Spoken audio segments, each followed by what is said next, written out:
Have it. Starting to stop too. You can see clearing debris. And Nice. oh, oops. Well, Can you get that off the ground? Just grab this real quick.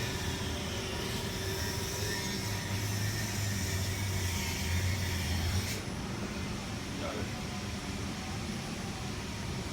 Nice. and then drop it over there. And You might be able to grab it from the ground. You want me to try? Oh yeah, I guess I need that. oh, and he's Just like yeah, we had. there you go. I'd have to take a step forward. That was part of the See DARPA how this project works. back So in 2005. I can say it's, even though he's stepping on that 2x4, it shouldn't mess him up too much. It's alright, I mean I came from the same lab and then I do that is from Melbourne, and so I know about 20 people pretty well, but they keep everything secret. Ooh, this will be fun. Yeah. Twisted ankle coming up.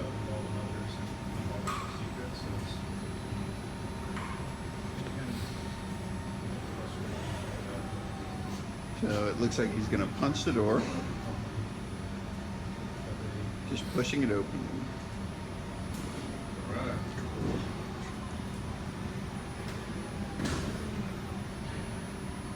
Boom. Then I'm not gonna walk through it.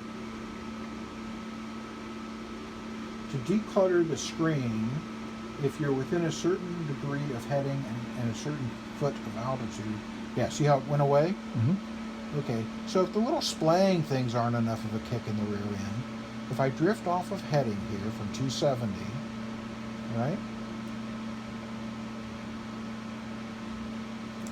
by 15 degrees, the rest of the dots show up.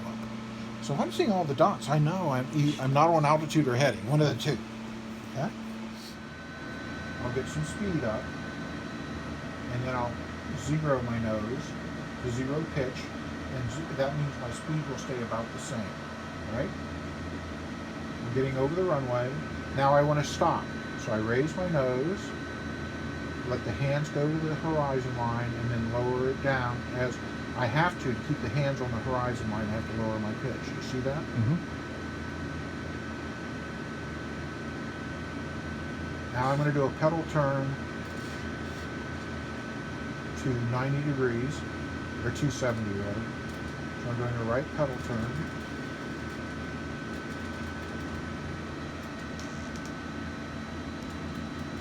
And this learning to fly a helicopter was the hardest thing I've ever done in terms of physical requirements that I was actually able to do. Okay, so there we are. Not a bad hover. All right, so there's the forward speed increasing. The wings fall behind you. Tore And them right off. then they increase, and then when you get down to here, it switches over. And that, I think, is 28 knots or 30 knots. And that was sort of empirically determined. Now at that point, it's basically the same as the fixed wing, except for the Yeah, because the velocity arms. Here's the problem. Okay. So Yeah, go. okay, here's the problem. Okay. When you're in hover mode, you use the pedals to do a pedal turn. Yes. When you're in aircraft mode, or fixed wing mode, or cruise mode, you use the pedals to coordinate with. Right.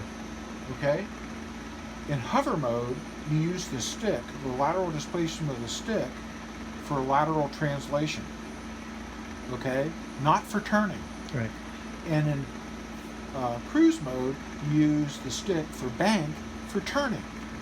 Okay? Mhm. So at some point in time, your control input goes backwards. And you know, if you talk to a helicopter pilot and tell them that their controls go backwards, they will argue with you. They don't know it. And I can prove that to you too. You ride a bicycle, right? Yep. Okay? Which way do you turn the handlebars to turn right? I'm actually not sure I do. I just kind of lean. You turn them left. In motorcycle terms, that's called counter steering. And it gives you a much faster turn than if you were to lean. So they teach it, okay? So as I turn left, centrifugal force is going to throw me to the right.